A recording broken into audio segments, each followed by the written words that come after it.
Hey everyone and welcome. So today, we're going to dive into one of those denials that pops up all the time and can be, let's be honest, a real headache, the pre-existing condition. But don't worry, I'm going to walk you through a super simple step-by-step process that you can use to knock these out with confidence every single time. So here's how we're going to break it down. First, we'll get crystal clear on what this denial actually is. Then, I'll hand you a little investigation checklist, and I'll highlight the one question that is the absolute key to solving this. After that, we'll talk about this simple rule, the 30-day rule, that tells you exactly what to do next. And of course, we'll wrap it all up with the key takeaways you need to remember. All right, first things first, let's really understand what we're dealing with. When you see that pre-existing condition flag on a denial, what is the insurance company actually trying to say?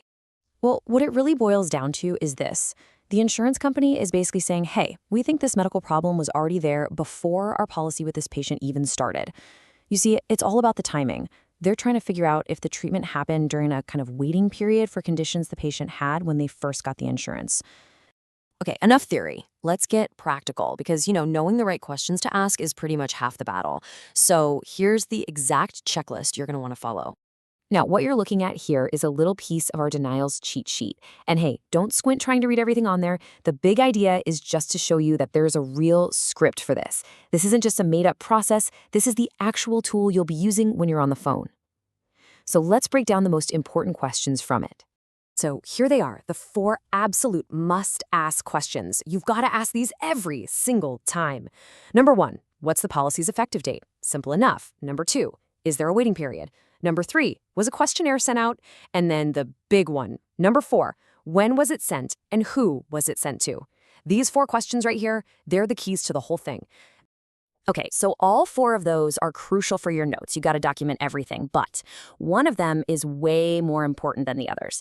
It's the one question that acts like a pivot point. It's the one that tells you exactly what to do next to get this claim resolved. And this is it. This is the whole ballgame right here. The most critical piece of info you need to get is this. When was the last questionnaire sent? Seriously, everything you do from this point forward completely depends on the answer to this one question. So you've made the call, you've asked the question, and now you have the date the questionnaire was sent. What now? Well, the answer to that question leads you straight to the final piece of this puzzle. It's a really simple rule that gives you a crystal clear path forward. And here it is, the magic number. For this type of denial, the only number you really need to burn into your brain is 30. That's it, 30 days. This is the simple line in the sand that tells you what to do. Do you wait? Or do you act? This completely takes the guesswork out of it. And this chart just lays it out perfectly. It's a super simple choice, right? It's one or the other. If the insurance rep says that questionnaire was sent to the patient more than 30 days ago, boom, your path is clear. You document everything from the call and you bill the patient. But if it was sent less than 30 days ago, you pump the brakes. You wait. You don't bill the patient yet. You just give them more time to respond, and you make a note to follow up later.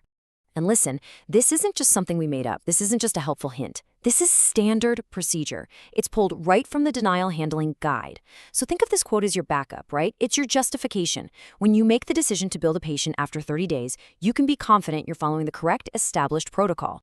Okay, I know we just went through a bunch of steps, so let's pull it all together and recap.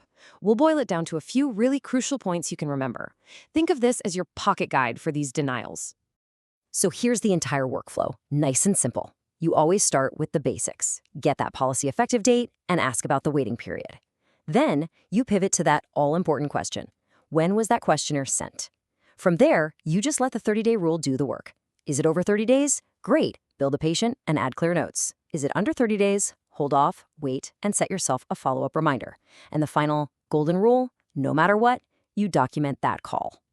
So, I'm going to leave you with a final thought to chew on. You have the process now. It's clear, it's effective. The real challenge is making this second nature, making it automatic.